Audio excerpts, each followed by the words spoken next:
So I asked the engine, I think it was ChatGPT, I just said, look, I want you to analyze the character of Bobby Axelrod really carefully in the show Billions. And I want you to speak to me as if you're Bobby Axelrod and think like Bobby Axelrod. And it started giving me answers to things that were different than what it had been giving me prior. So once it had a personality to key off of, it knew to be direct, blunt, don't hold back. If it didn't like my idea, it told me, and it told me why. So that can be, a way to use it to sort of get around your own normalcy biases, which I think that we all have normalcy biases. We all have comfort zones. But I think one of the things you can use the AI tool to do is to break out of that comfort zone a bit and have it hammer you a bit and say, well, why are you doing it this way instead of that way? Well, I didn't think about that, right? Well, if I went down that road, what would it look like? What would you suggest? Then you can go from there. Welcome back to Founders in the Field, the show where I go behind the scenes with agency leaders, consultants, and creative founders to show you how they're building, scaling, and staying sane in the trenches. I'm your host, Stefan Bradley, and today's guest is Tom Augenthaler, founder of 551 Media. How you doing, Tom? I'm doing great, man. How are you? I'm good, thank you. Appreciate you joining me. Now let's dive straight in. For people who don't know your story, take us right back to the start of your journey, what made you start your own business, and give us an overview of what your role looks like today at 551 Media.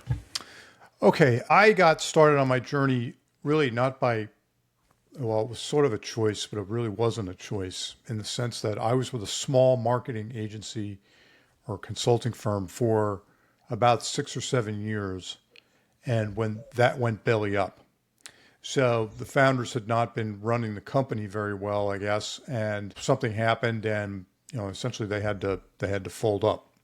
So I got, pretty much discarded like everybody else on the team. And I had to quickly figure out, well, what was I going to do next? Because it's one thing when you have some, inkling that maybe there's 2 weeks from now, a month from now, something like that, something might happen, maybe there's budget cuts or there's, layoffs or something. There was none of that. So I had to quickly figure out what I was going to do next. So I figured I had one of two choices. One was to go out and look for work at another like-minded company, some similar type company, and land a gig there, or just strike out on my own.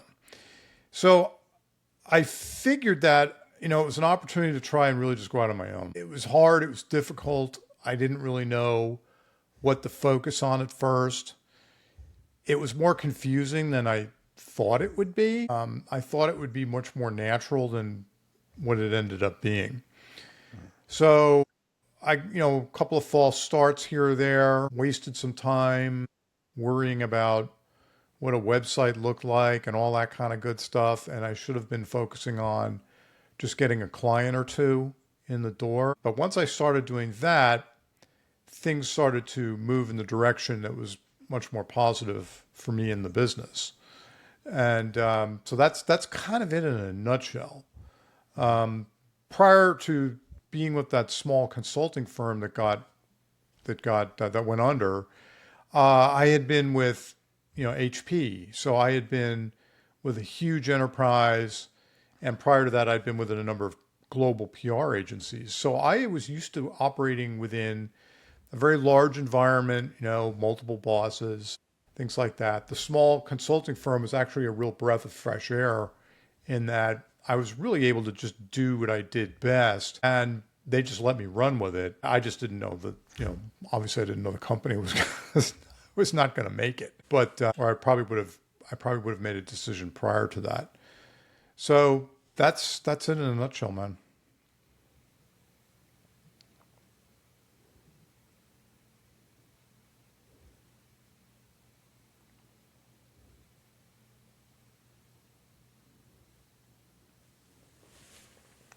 Tom, so, going from working in HP, was it, enterprise, and then into another marketing firm to going out on your own, what could you tell other people that are wanting to go out on their own that maybe some of the things that you wouldn't do again? So some of the things that you did that you were like, oh, I definitely wouldn't do that again.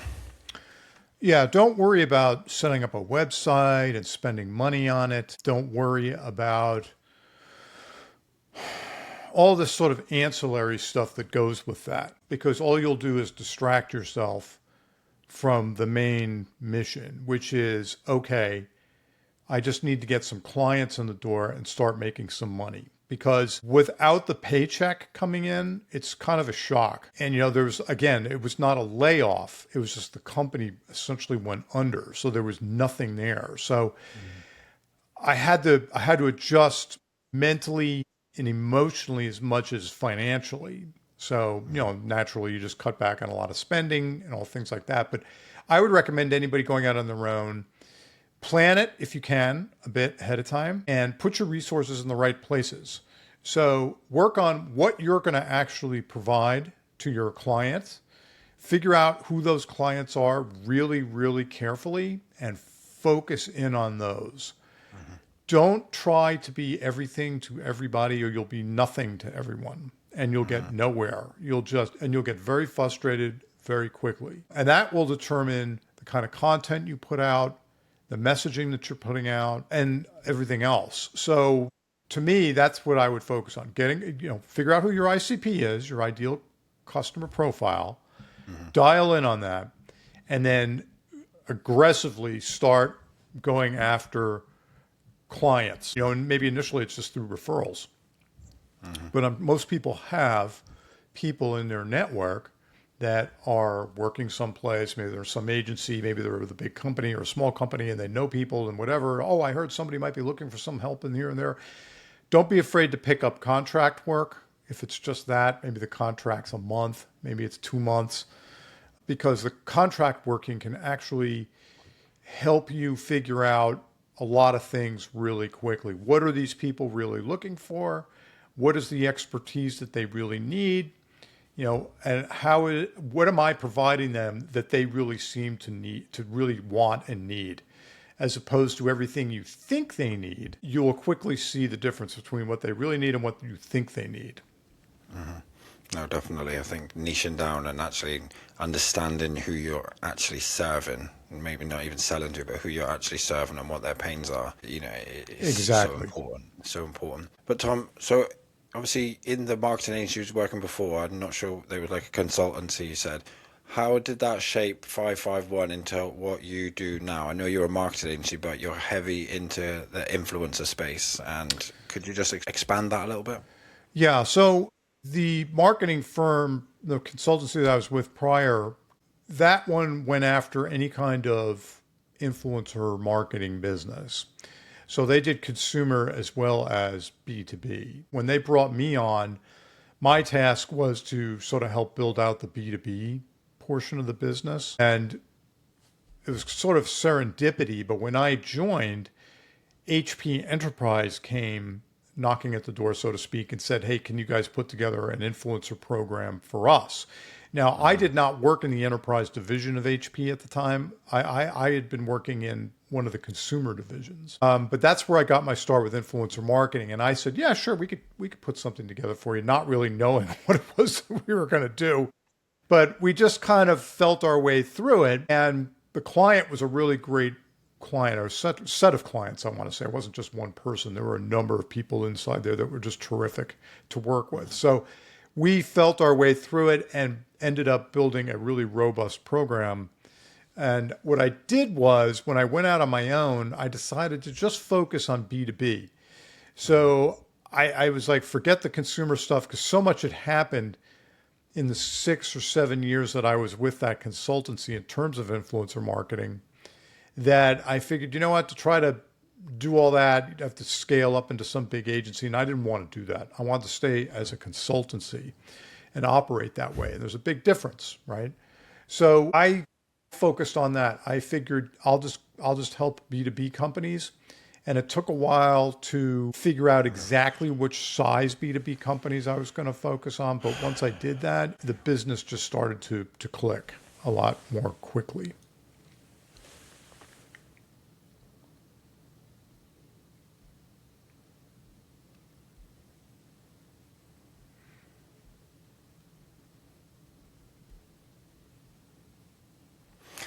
Working at it. So Tom, walk me through how you're currently delivering for clients sort of day to day. Okay, so as a consultant, I work with marketing teams inside of B2B SaaS companies or software as a service companies. I look for companies that have received the C round of financing or higher or greater. I'll work with public companies as well, but they have to be more mid-size, right, in terms of staffing and headcount. The reason for that is a couple of things. One, I want to make sure that they've got enough funding to be able to A, need and afford somebody like me. And then B, they can't be too big because if they're too big, getting paid and getting through their procurement processes is very difficult. So if I was to go to try and work for IBM or some, company like that, bring one of those on, not saying it wasn't doable. It's just that jumping through all of the paperwork hurdles is just really difficult and it takes a lot of time. And then large enterprises like that can drag their feet on paying you for 9 months or even up to a year, I've heard in some cases. You can't run a business on something like that. So I like to work with companies that want to work quickly, they want results quickly, and that can also pay me quickly for services rendered, right?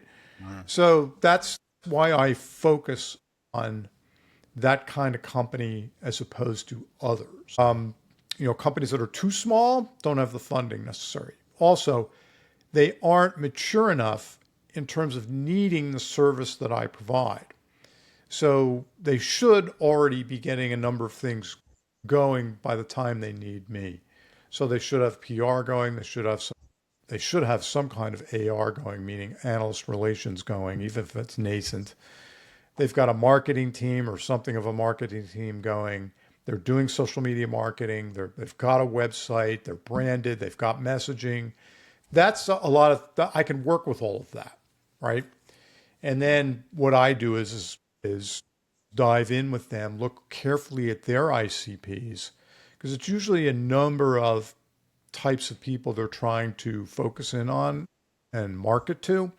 So I help dial in which influencers would be some of the best ones for them to work with, start co-creating some content together so that their brand and their spokespeople, their thought leaders, can then be present in some of those buying committee conversations that are taking place that you can't track.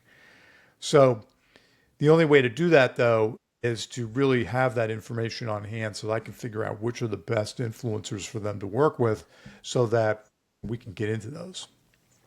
So you have like sort of like a list, or maybe not a list, but like a database of all sort of influencers in the space.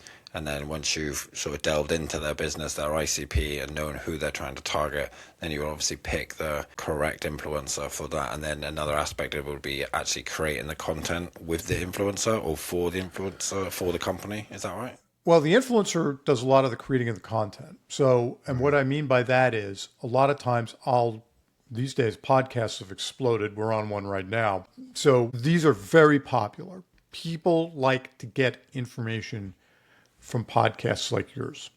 So that's part of what I do is look at which podcasts should my clients be on and have good quality conversations about what's going on in the marketplace, what's going on with the technology, what are the pitfalls, what are the strengths, things like that.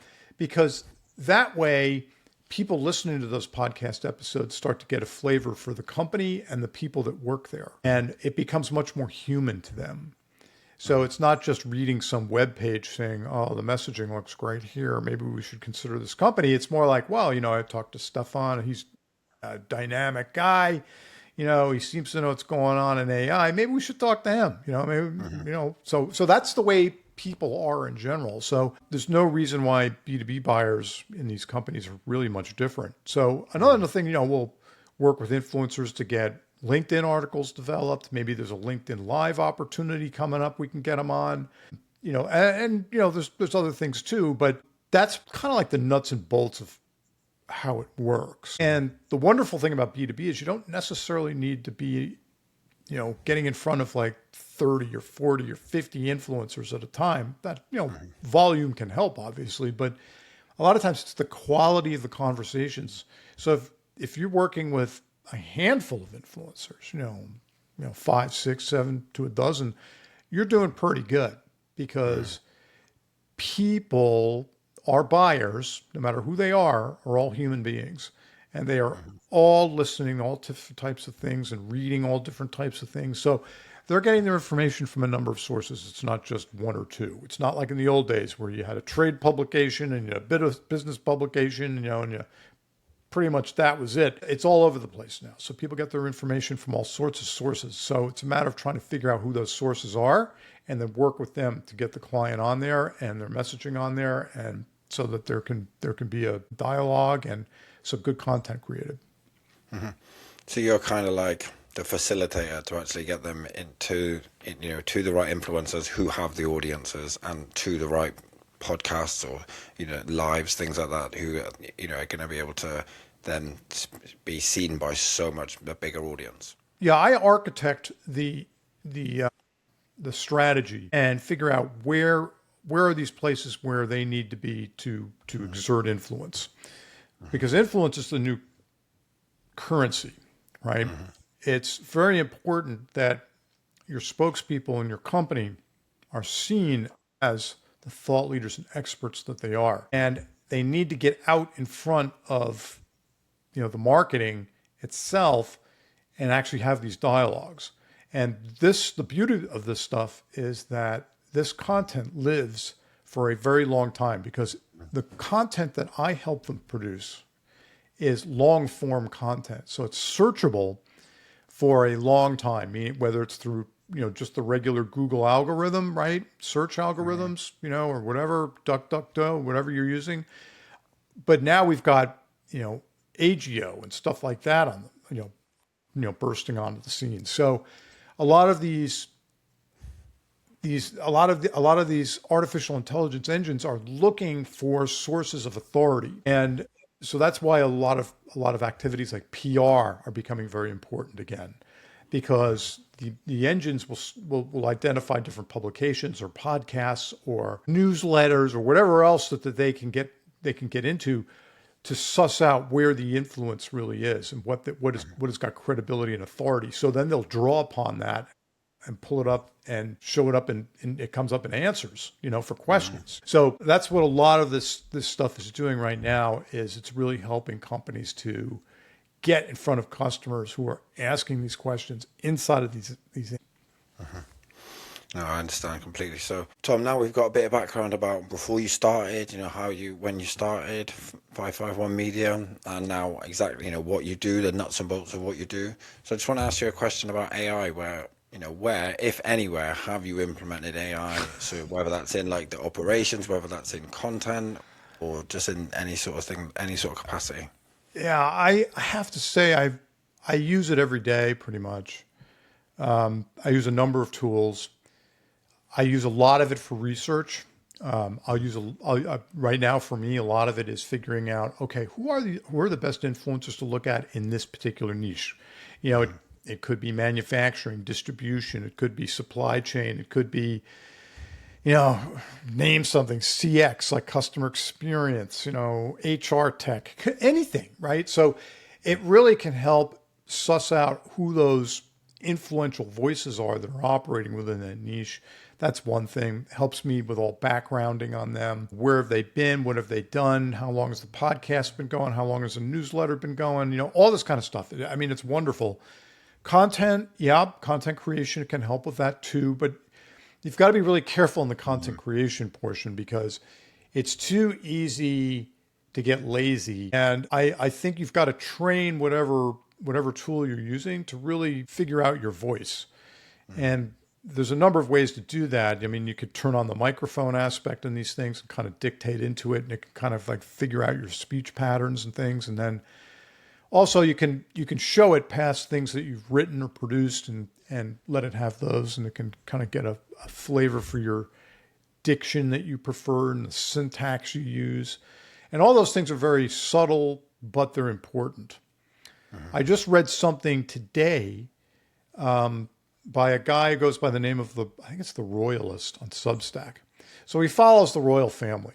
So you guys over there in the UK, the royal family to the United States, is kind of an interesting, family to follow for any number of reasons, right? Well, today's story was about how a speech that Prince Harry had given. I don't think you can call him Prince Harry anymore, right?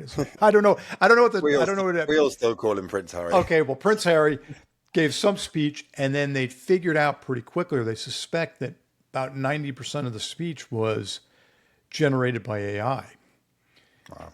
By looking through, the patterns that it uses in terms of the diction and the phrasing and all that kind of stuff. So these are things that, look, if he can get caught with it, anybody can get caught using it, right? I mean, so just be really careful with it.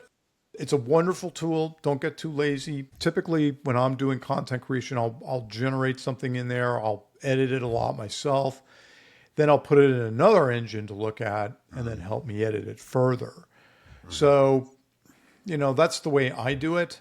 I want to make sure that it's really me, and I don't like a lot of the phrases and things that these tools typically use. So I want to make sure that that's not in there, and I want to make sure it's my voice. So that's one thing. I'm using it more and more in my own business as a strategist.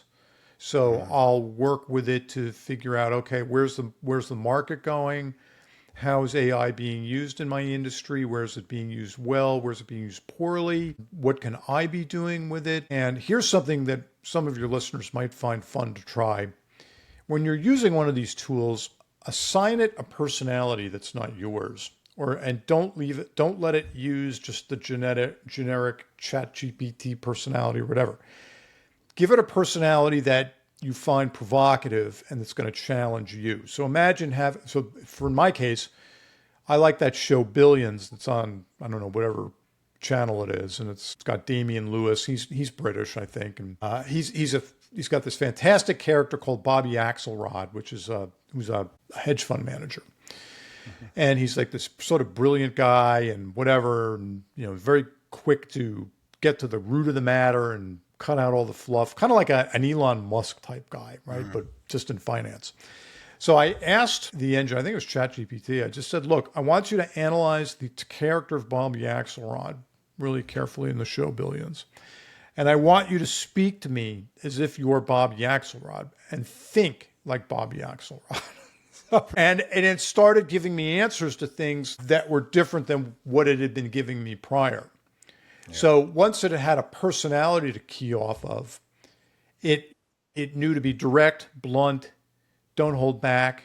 If it didn't like my idea, it told me, and it told me why. So that can be a way to use it to sort of get around your own normalcy biases, which I think that we all have normalcy biases, we all have comfort zones, but I think one of the things you can use the AI tool to do is to break out of that comfort zone a bit and have her hammer you a bit and say, well, why are you doing it this way instead of that way? Well, I didn't think about that, right? Well, if I went down that route, what would it look like? What would you suggest? Then you can go from there. So, and I counsel other clients of mine who are small. One guy's in a business intelligence space. It's not business intelligence, it's insurance claims, right? Business insurance claims. So I was saying to him a few months back, you should be experimenting with one of these AI tools because it could help you figure out what the real story is behind this claim. And it could help you get your client a better number to present to the insurance company, because sometimes you need people to advocate for you on these claims, or else the insurance company's going to bowl over you. So that's what he does. Anyway, he's been using Claude, and he says it's just fantastic. He's trained it to, analyze things the way he analyzes them. So it's got his pattern, his method of doing things, and he still has to work with it, but he works with it as an assistant. It's not just a tool anymore. And that's the way I've been using it too, as more of like a strategic assistant. And it's quite fun. It's quite fun. I'm sure there's other things I could be doing with it, but I'm not there yet. Yeah, no, I think the more you give it, whether that's, data, information about yourself, how you work, what you do, your expertise, the more it can be personalized and tailored to more like an assistant and a tool, as you said there. Have you used it at all for any like automation? So like automating not just tasks, but having automating parts of your business or parts of your like you said earlier, like reporting and anything like that that sort of helped you bring back some hours. Not so much there yet. I'm not there yet. I have a virtual assistant, an actual human being. Yep. So I've spent a lot of time, Stefan, training her to help me do things, and she does them very well. So, Yeah. and so that's been working very well. I probably should be thinking going forward about how to do that, but part of the question for me is, well, what should I be automating? Right? Hesitate to do it a little bit just because I feel like I'm losing control of some things, and I'm a bit of a control freak when it comes to my clients, Yep. especially them. I want to make sure that I know that we're getting in front of the right influencers, that handling that hands on, because that's what they're paying me for. They're paying me for years of experience at how to work with these folks. So I want to make sure that that is very human, very hands on. But there are probably some ways I could be automating some pieces of my business. I just haven't done it yet. No, definitely. So, Tom, what is working well, and where do you feel slight friction in your business? I guess the friction point are new client acquisition. That's always something that every business owner has in mind. Now, I don't like churn. So I like to work with clients who are going to be a good fit for my business. Do they really need me, or do they need somebody else? Now, I have a referral network that I'm happy to refer them to if I think the fit would be better with someone else. So I'm very choosy about who I work with at this point. I mean, I guess the luxury to do that, but it's hard-earned luxury. Let's put it that way. I think that that's probably part of it. Like, could I be doing more and things better in terms of new client acquisition? Finding them, identifying them, then reaching out to them, getting a dialogue going, and then I don't know, presenting something to them if they were interested. A lot of my business is long lead time, so I might have a conversation with somebody today, and it might be 6 months later that they decide they need to do something. So, but that's fine. That's okay. Not everything has to be immediate and now. So that's the difference between being a consultancy and an agency. An agency is very, they're always panicked about finding new clients. Having lived inside agency environments a long time, as I did before HP, that's what I saw. It was always new business, new business, new business, new business, because there were clients constantly going out the door. And I thought there had to be a better way of doing it. I think servicing your clients, even going above and beyond at times to serve your clients, is the way to behave. So that's what I do. No, definitely. I think nearly everybody, would like, well, not nearly, but there's a lots of, businesses, entrepreneurs that, want more business, want to get more clients in, and, outreach, or running ads. If it's B2B, it's mainly obviously outreach and being in the conversations. It's hard to be in so many different places at once. Yes, AI can help you automate a lot of the outreach, but you've still got to turn up to calls. And especially when you said that having longer sales cycles, it can feel quite, if you were doing that every single day, conversations, you could burn out very quickly, couldn't you? And then it's finding that balance between delivering at a very high standard and also trying to get new business. And like you said, I feel like you already said you've earned the privilege to be quite choosy, with who you work with, and and they stay with you a long time. And and that's the kind of the trade-off, isn't it? When you start doing outreach and things like that, it's a little bit harder to be choosy, and that type of thing. There's a lot of wasted time, wasted like hours speaking to people. Yeah, yeah. So I'm working with a client now that I think I've been with for 4 years. I've got other clients that's 2 or 3 years. So I tend to work minimum 6 months with a client. Sometimes they just need something for 6 months or so, but most of the time they need ongoing help, strategic help and execution as well. So, and I do both. So it's influencer marketing in the B2B space is still very, manual in a lot of ways because it's like working with a guy like you. And then but the other person, the other influencer might do things very differently than you do. Everybody's pricing is all over the place. So it's very much a cottage industry. And the way one influencer does things is totally different a lot of times the way another one does it. So, so it's like, well, how do you juggle all of that? I suppose there are probably ways to do that, but I haven't figured them out yet. No, definitely.